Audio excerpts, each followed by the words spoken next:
نحمده ونستعينه ونستغفره ونؤمن به ونتوكل عليه ونعوذ بالله من شرور أنفسنا ومن سيئات أعمالنا من يهد الله فلا مضل له ومن يضلل فلا هادي له وأشهد أن لا إله إلا الله وحده لا شريك له وأشهد أن سيدنا ونبينا ومولانا محمدا عبده ورسوله صلى الله عليه وعلى آله وصحبه وبارك وسلم تسليما كثيرا كثيرا أما بعد قال النبي صلى الله عليه وسلم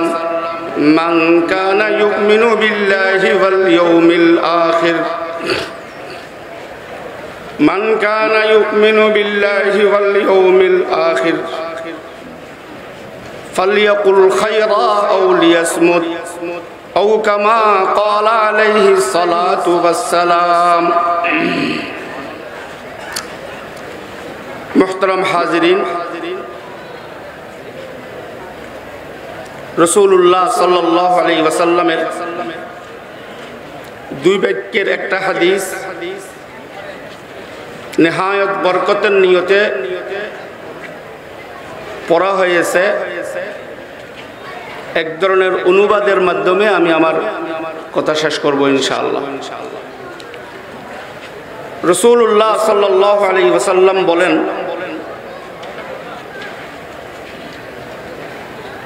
যে কোনো উম্মত, যে কোনো মানুষ যার আল্লাহর উপর, তার মৃত্যুর উপর, তার হাসর নসরের উপর, ময়দানে হাসরে পুনর্জীবিত হওয়ার উপর, এরপরে ধারাবাহিকভাবে ইত্যাদি ইত্যাদির উপর যার ঈমান আছে, তো আল্লাহ তাআলার অপূর্ব নিয়ামত আমাদের প্রতিজনের উপর, প্রতি উপস্থিত অনুপস্থিত মুসলিম সকল নরনারীর উপর আলহামদুলিল্লাহ সুম্মা আলহামদুলিল্লাহ আমাদের ঈমান আছে এই কথার উপর যে আল্লাহ ওয়াহদাহু লা শারীকা লাহ। দুই নম্বর, আখিরাতের উপর তথা মৃত্যুর উপর, মৃত্যুর পরে পুনর্জীবনের উপর আল্লাহ তাআলার আযীম নিয়ামত। যেরকম নিয়ামত আল্লাহ তাআলা ঈমানের নিয়ামত দিয়েছেন, ঈমানের দৌলত দান করেছেন, তা আমাদের প্রতিজনের করণীয় হলো সেই নিয়ামতের শুকর আদায় করা। রাসূলুল্লাহ সাল্লাল্লাহু আলাইহি ওয়াসাল্লাম ঈমানের এই নিয়ামত, আমরা এই নিয়ামতের শুকর কিভাবে আদায় করব, বিভিন্নভাবে বিভিন্ন পদ্ধতিতে রাসূলুল্লাহ সাল্লাল্লাহু আলাইহি ওয়াসাল্লাম আমাদেরকে শিক্ষা দিয়ে গেছেন। তার মধ্যে একটা হলো রাসূল সাল্লাল্লাহু আলাইহি ওয়াসাল্লাম বলেন, তোমার মধ্যে যখন ঈমান আছে, তোমার জন্য উচিত হলো তুমি তোমার জবানকে যে কোনো নেক কথা, খাইরের কথা, ভালো কথার মধ্যে ব্যবহার করবে, অথবা চুপ থাকবে। আরেক হাদিসের মধ্যে আছে রাসূলুল্লাহ সাল্লাল্লাহু আলাইহি ওয়াসাল্লাম সাহাবায়ে কেরামকে বলেন, আলা উনাব্বিউকুম বিআকবারিল কাবাইর, বড় গুনাহ, কবিরা গুনাহ সকল মুসলিম নরনারী আমাদের সকলের জানা। কি বড় গুনাহ? কবিরা গুনাহ। কবিরা গুনাহ, বড় গুনাহ সবগুলাই বড় গুনাহ, তবে সব বড় গুনাহ বা কবিরা গুনাহ একই স্তরের নয়, একই দরজার নয়। কোনোটা বেশি বড়, কোনটা ওইটার তুলনায় ছোট। এই জন্য রাসূলুল্লাহ সাল্লাল্লাহু আলাইহি ওয়াসাল্লাম বলেন, আলা উনাব্বিউকুম বিআকবারিল কাবাইর, কবিরা গুলোর মধ্যে সর্বোচ্চ কবিরাগুলো কোনটা কোনটা, সর্বোচ্চ কবিরা গুনাহ কোনটা কোনটা তোমাদেরকে বলবো? সাহাবায়ে কেরাম বলেন, বালা ইয়া রাসূলুল্লাহ, ইয়া রাসূলুল্লাহ, সর্বোচ্চ বড়গুলো কোনটা কোনটা আমাদেরকে বলেন। তখন রাসূলুল্লাহ সাল্লাল্লাহু আলাইহি ওয়াসাল্লাম বলেন, এক নম্বর আল ইশরাকু বিল্লাহ, এক নম্বর আল্লাহর সাথে শিরিক করা। রাসূলুল্লাহ সাল্লাল্লাহু আলাইহি ওয়াসাল্লাম দুই নম্বরে বলেন আকুকুল ওয়ালিদাইন, ওই ছেলে মেয়ে ওই সন্তান যারা আল্লাহর মেহেরবানিতে আল্লাহ তাআলার অন্যতম নিয়ামত স্বরূপ পিতা মাতাকে পেয়েছে, মা বাবাকে পেয়েছে, তাদের সামর্থ্য থাকা সত্ত্বেও তাদের যথাযথ খিদমত না করা, বরং তাদের অবাধ্য চলা, তাদের নাফরমানি করা, রাসূলুল্লাহ সাল্লাল্লাহু আলাইহি ওয়াসাল্লাম বলেন সর্বোচ্চ কবিরা গুনাহের মধ্যে আরেকটা কবিরা গুনাহ হলো আকুকুল ওয়ালিদাইন। এরপরে রাসূলুল্লাহ সাল্লাল্লাহু আলাইহি ওয়াসাল্লাম বলেন ওয়াকাউলুজ জুর, মিথ্যা কথা বলা।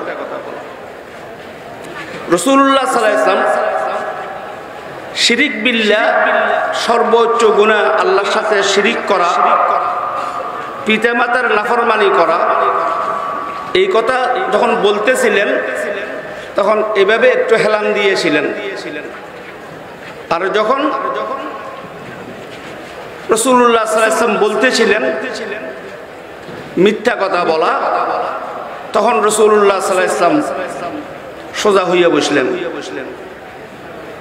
বর্ণনাকারী সাহাবী বলেন রাসূলুল্লাহ সাল্লাল্লাহু আলাইহি ওয়াসাল্লাম তিন নম্বরে আয়েশা আলা ওয়া কাউলুজ জুর, আলা ওয়া কাউলুজ জুর ফামা জালা ইউকাররিরুহা, রাসূলুল্লাহ সাল্লাল্লাহু আলাইহি ওয়াসাল্লাম বারবার বলতে রইলেন, বারবার বলতে রইলেন মিথ্যা কথা, মিথ্যা কথা, মিথ্যা কথা।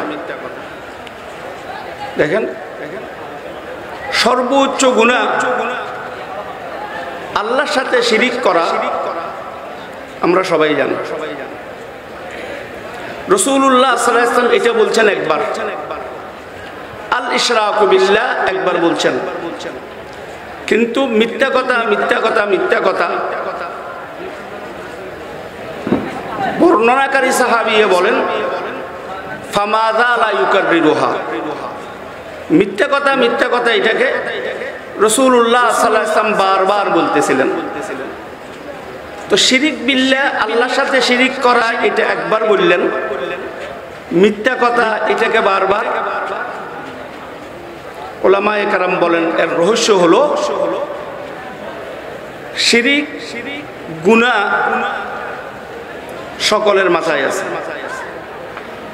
সর্বোচ্চ গুনাহ এটাও মাথায় আছে। মিথ্যা কথা কবিরা গুনাহ হয়তো জানা আছে, অনেকের আছে, অনেকের নাই। নাউযুবিল্লাহ, যাদের আছে হেদেরও বলার যখন মুহূর্ত আসে, যখন মিথ্যা বলে তখন এই কথা মাথায় থাকে না কি আমি সর্বোচ্চ গুনাহগুলোর মধ্যে একটা গুনাহ করতেছি, মিথ্যা কথা বলতেছি। তাই রাসূলুল্লাহ সাল্লাল্লাহু আলাইহি ওয়াসাল্লাম আমাদেরকে সতর্ক করার জন্য আলা ওয়া কাউলুজ জুর, আলা ওয়া কাউলুজ জুর, মিথ্যা কথা, মিথ্যা কথা এটাকে বারবার বলতেছিলেন। সঙ্গীত বলি, মানবীয় দুর্বলতার কারণে, তাকাজায়ে বশরীর কারণে কোন সময় গুনাহ হইয়া যাওয়াটা অস্বাভাবিক কিছু নয়। সেটা চাই গীবতের গুনাহ হোক, চাই মিথ্যার গুনাহ হোক, চাই নজরের গুনাহ হোক, চাই কানের গুনাহ হোক। কি বলছিলাম? মানবীয় দুর্বলতার কারণে, বা বলি বতাকাজায়ে বশরী, গুনাহ হয়ে যাওয়াটা এটা অস্বাভাবিক কিছু নয়, এটা কাম্য নয়, কিন্তু হইয়া যাওয়াটা অস্বাভাবিক কিছু নয়। এই ক্ষেত্রে উলামায়ে কেরাম বলছেন গুনাহকে গুনাহ মনে করে যদি করা হয়,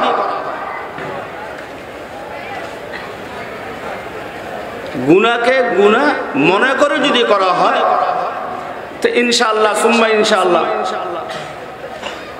মৃত্যুর আগে আগে মৃত্যুর পূর্বে আল্লাহ তাআলা তাওবার তৌফিক দিয়ে দিবেন। আর হাদিসের মধ্যে আছে আত-তাইবু মিনাজ যামবি কামান লা যামবালা,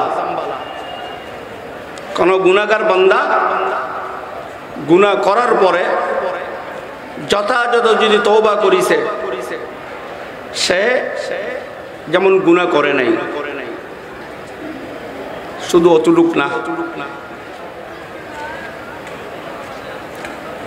আরেক হাদিসের মধ্যে আছে গুনাহগার যখন তওবা করে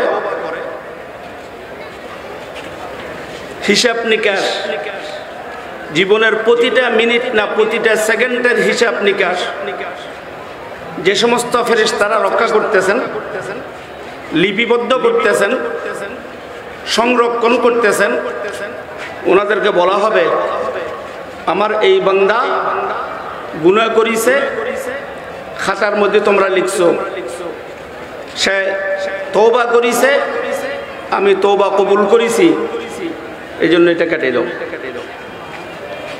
আজকাল কেটে দেওয়ার জন্য সাদা কালি বাইরেছে, কোনো একটা লেখা যদি সংশোধন করতে হয় তো সাদা কালি মারি দেয়, সেরকম হয়তো কিছু একটা দিয়ে কেটে দেওয়া হবে। কেটে দেওয়ার পরে আল্লাহ তাআলা জানতে চাবে আমার এই বান্দা গুনাহ করছিল, লেখা হয়েছে, তওবা কবুল হয়েছে, কেটে দিতে বলা হয়েছে, কাটে দিছো তো? ও আল্লাহ দিছি। কিভাবে দিছো? আমি এমনি বুঝানোর জন্য বলছি, সাদা কালি মারি দিছি। আল্লাহ বলবেন হইল না তো, কেন ময়দানে হাসরে এই খাতা যখন তার ভাই বন্ধুদের সামনে আসবে, আত্মীয় স্বজনের সামনে আসবে, পিতামাতার সামনে আসবে, পীর ও মুর্শিদের সামনে আসবে, সঙ্গী সাথীদের সামনে আসবে, ওস্তাদের সামনে আসবে, তখন এই দাগ দেখে ওরা তো বুঝি ফেলবে এ বড় ধরনের কোনো গুনাহ করছিল যেটা পরবর্তীতে আল্লাহ মাফ করে দিছে, এই জন্য লেখা না থাকলেও এখানে দাগ দেওয়া হয়েছে। এটাও তো আমার ওই বান্দার জন্য অসম্মানী হবে, হাসরের মাঠে তাকে অসম্মান করা হবে। ফেরেশতা বলবে তাহলে কি করা হবে আল্লাহ? আল্লাহ বলবেন এক কাজ করো, সেইখানে একটা নেকি লিখে দাও, ওই জায়গাতে একটা কি লিখে দাও, নেকি লিখে দাও। কি বলছিলাম? উলামায়ে কেরাম বলছেন গুনাহকে যদি গুনাহ মনে করি করা হয়,